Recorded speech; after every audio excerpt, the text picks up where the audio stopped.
responda com sinceridade. Você aprecia o mundo em que vivemos? O mal está por toda parte e o bem parece que está desaparecendo aos poucos. Existem muitas perguntas sobre qual a origem do mal ou como o pecado entrou neste mundo. Nós não precisamos ficar quebrando a cabeça. A Bíblia nos dá respostas para estas perguntas. Você quer ver? Lendo a Bíblia, você vai descobrir que Satanás é um ser pensante e não apenas uma influência negativa. Você vai saber que um dia Satanás foi um anjo de luz, que era amigo de Jesus e comandava os anjos. Lendo a Bíblia, você vai saber que no coração de Lúcifer surgiu a inveja, o egoísmo e o mal que mancharam o universo perfeito de Deus. E lendo a Bíblia, você vai também saber que Deus vencerá a batalha final contra o mal. Não perca tempo, estude a Bíblia.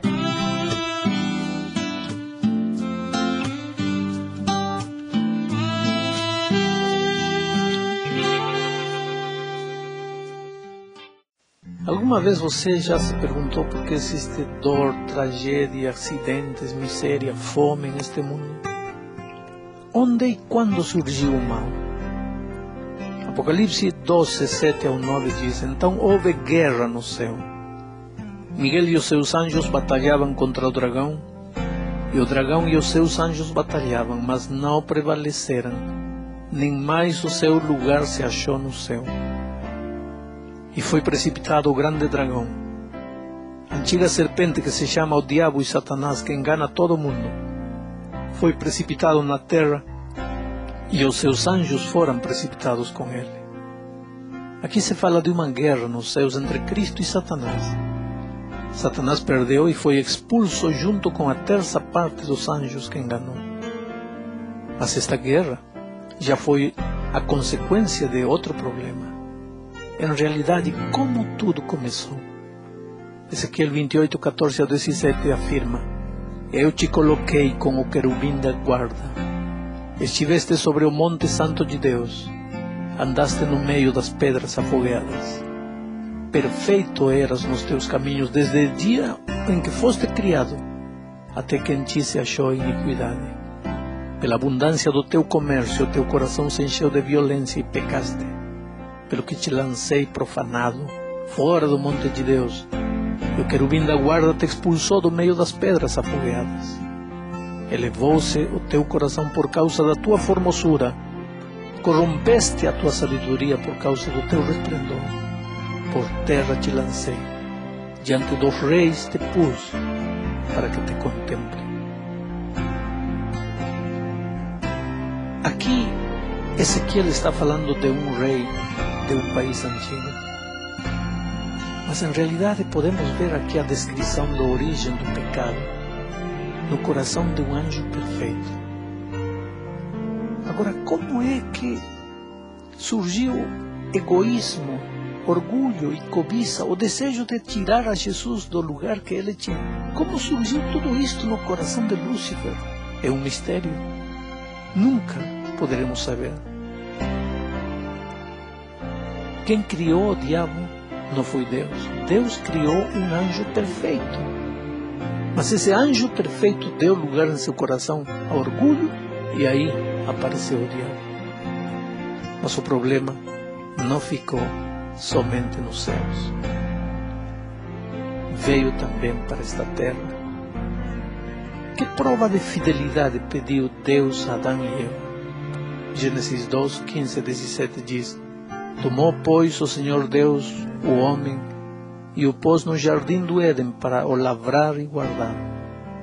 Ordenou o Senhor Deus ao homem, dizendo: De toda a árvore do jardim podes comer livremente, mas da árvore do conhecimento do bem e do mal, dessa não comerás, porque no dia em que dela comeres, certamente morrerás.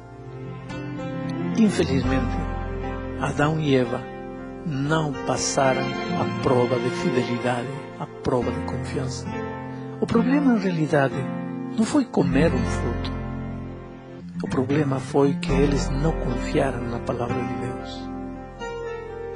Qual foi o primeiro pecado? Gênesis 3, 4 a 6. Disse a serpente à mulher: certamente não morrereis, porque Deus sabe que no dia em que comerdes desse fruto, vossos olhos se abrirão, e sereis como Deus, conhecendo o bem e o mal.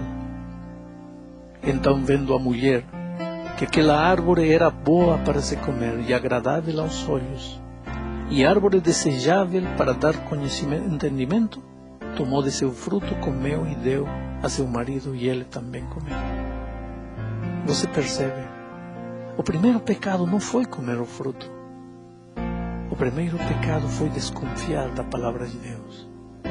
Diante da palavra de Deus e da palavra da serpente, Eva preferiu ficar com a palavra da serpente.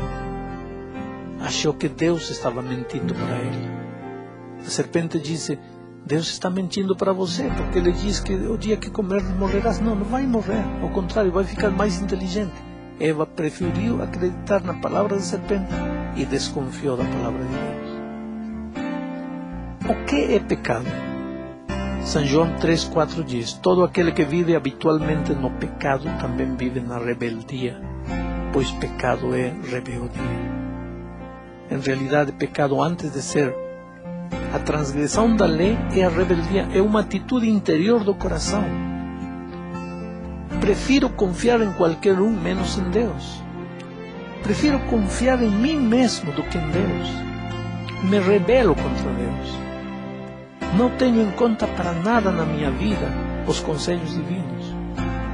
Como consequência disso, acabo transgredindo todos os mandamentos de Deus.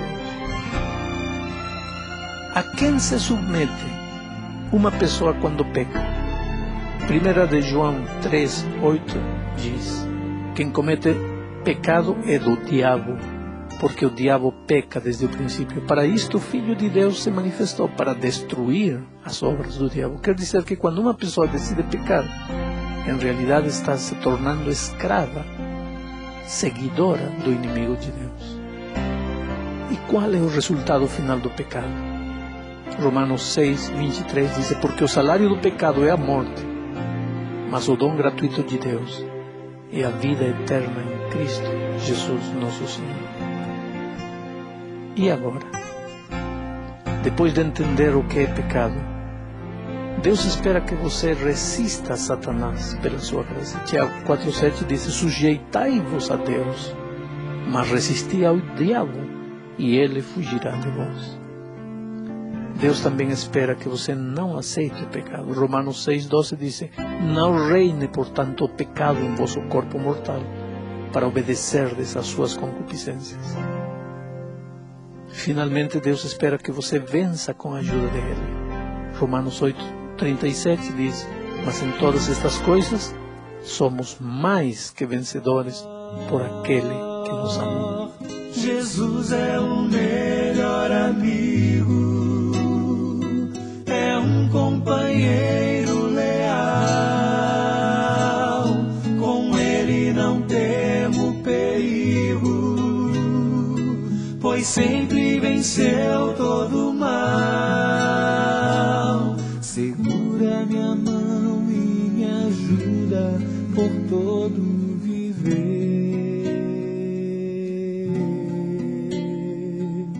Ele é o melhor que existe pra mim e você.